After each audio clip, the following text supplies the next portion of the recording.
আমার সাধনা মিটিল, আশা না পুরাইল, সকলে পুরাইয়া গেল রে। আমার সাধনা মিটিল, আশা না পুরাইল, সকলে পুরাইয়া গেল রে। আমার সাধনা মিটিল।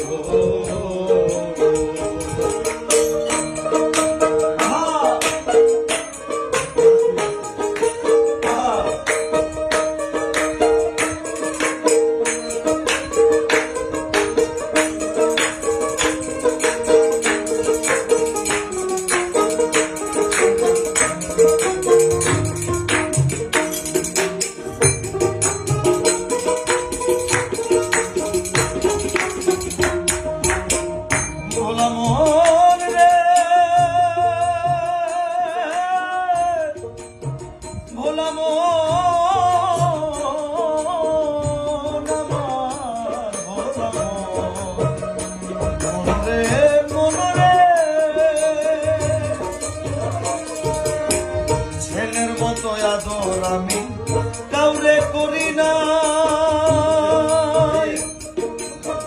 নিজে না খাইয়া আমার ছেলেরে খাওয়া। ছেলের মতো আদর আমি কাউরে করি না, নিজে না খাইয়া আমার ছেলেরে খাওয়াই। এখন ছেলে বলে বুড়া, বুড়াই নষ্টের গোড়া। এখন ছেলে বলে বুড়া, বুড়াই নষ্টের গোড়া। ছেলে বলে ও বুড়া, বুড়াই নষ্টের গোড়া। জেনে শুনে হার গুড়া করেছি রে। আমার সাধনা মিটিল, আশা না পুরাইল, সকলে পুরাইয়া গেল রে।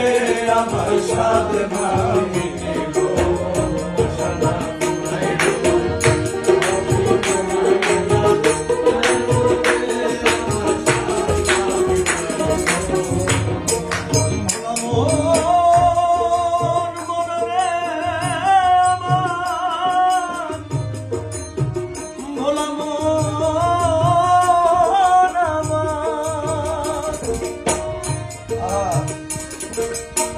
ভেবেছিলাম ভাইয়ের বলে বুঝি বাহুবল,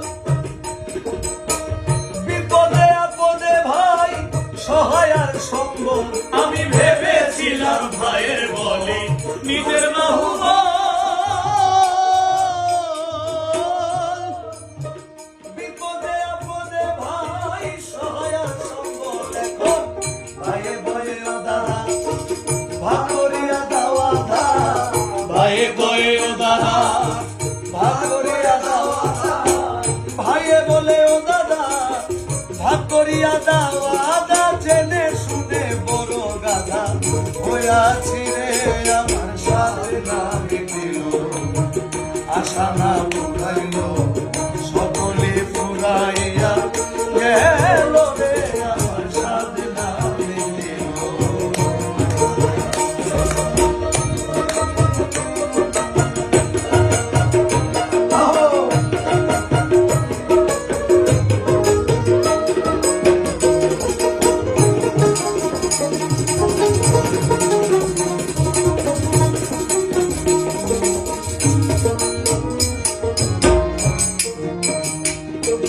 আমি কত সাথে পেলেছিলাম কন্যা পরিবার, ভেবেছি বিপদে আপদে তারা হইবে আমার। আমি কত সাথে পেলেছিলাম কন্যা পরিবার,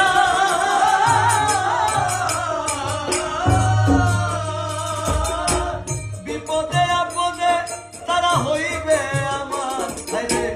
এখন সে অভাগী করে রাগারাগি, এখন সে অভাগী করে রাগারাগি।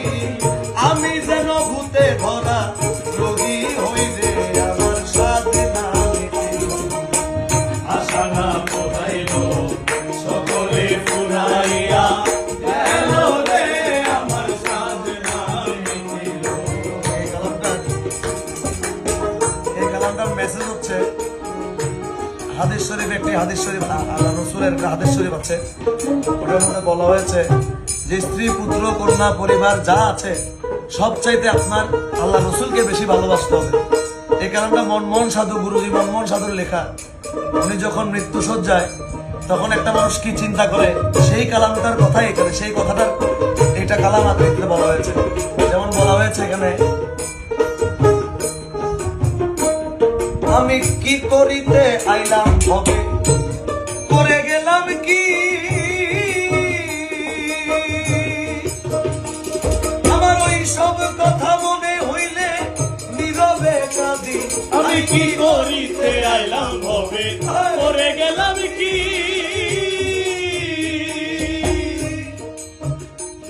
আমার ওই সব কথা মনে হইলে নীরবে কাঁদি।